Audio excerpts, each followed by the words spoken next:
Kia ora, kia orana, talofa lava, malolale, whakalofa lahi atu, bula vanaka, and warm Pacific greetings. And special acknowledgement of some people that I know that you will probably say thank you to all the time, and that is your family members and those in your wider network who support you. So, you know, I often get asked in the role that I'm in, who were your role models? Who were the people that that you look to? And they always expect me just to list off this whole raft of politicians. And there are certainly politicians in my life who I've drawn experiences from and learnt from, no doubt. But actually, if you ask me, to be honest about who my role models are, they're my mum and dad. The simple lessons I learnt from them growing up, the fact that they grafted every day for me and my sister, but also gave back as much as they could to their church, to their family, to their friends. I'm who I am, not because I watched politicians on television who I admired, because I watched my mum and my dad every day. Now there's this other cliche that I often hear whenever I go to a youth event, and it's this acknowledgement, whilst it's true, that you are our future. And of course that's true, that is true, and it is right to point that out. But some of you may have heard me say in the past as well that I actually think we should talk about the fact that you are our present, you are our right now. Because saying that you're our future leaders implies that we actually have the time to waste waiting for you to step into leadership roles. We don't have that time. We need you to be taking up the mantle right now, and we need to be providing the opportunities for you to do that too. And what gets in the way of that? Well, I know there are a lot of barriers. We need to clear more of a path for those leadership roles. But I think sometimes when you're a young person who might have the opportunity to take a leadership role, sometimes we're just respectful of others. We step back a bit, let others take a role, or think maybe we're not good enough for it ourselves.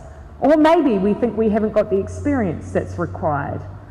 I was thinking about that when I sat in a lecture one day, and there was this amazing politician who I've always admired. Some of you will know the name. Her name is Marilyn Waring.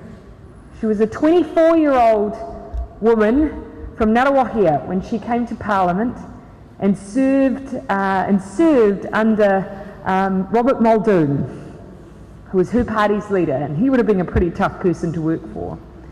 And a young woman stood up in this theatre and asked her, how do I get people to listen to me? I'm only 18, and maybe what I'm saying isn't as important as everyone else, but how do I get people to listen to me as a young leader? And I've always remembered the answer she gave, because she was so right. She said, no one knows what it is like to be an 18-year-old right now, but you do. And I say that to you. No one knows what it is to be a young Pacifica person right now in 2018, but you do. And given that 40% of our Pacific population is under 14, actually the voice of young people is pretty important. We need to know what you're thinking.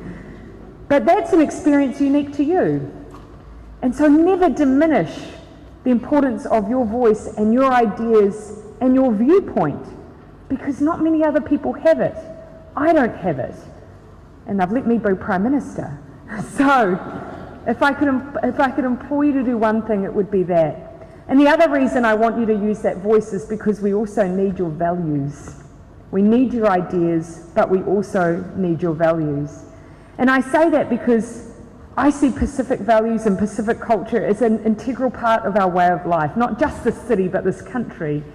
And tonight you're going to see a snapshot of how important those values are. I'm reflecting on a couple of quotes that I've seen recently about the importance of values and the way that we conduct our leadership. And I've been thinking about this since I came into this role as well. Because often one of the things I talk about is wanting to bring kindness back into government. And for me that's really fundamental, because we have this idea, I think, of leadership, of it being certain characteristics, and probably kindness or generosity is not probably one of the things you would list as being a character trait of a leader, but it can be. and it should be. In fact, I saw a quote by a member of the All Blacks management team, Gilbert Enoka, and he said this recently: everyone is born with talent, but you won't realise that talent unless you become a good person.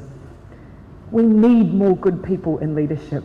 And as I was reading the profiles of all of the young people who are receiving awards tonight, and I said this to them, not only did I feel like I wasted my youth and feel slightly guilty reading those CVs, I thought, these are all good people.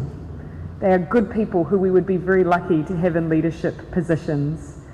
So, please don't let anything stand in your way. Please definitely don't let your youth stand in your way. And please bring with us those cultural values that you hold, the values your family gave you, the things that are important to you, the things that drive you, because those will be the things that keep getting you out of bed every single morning. I can attest to that personally. And I'll finish with one last quote from Gilbert again. He said, "I'd like to get some more of our Māori and Pacifica people to dream and aim bigger, bolder, and to question and to probe. I would too. Be brave, be bold, be our leaders of today."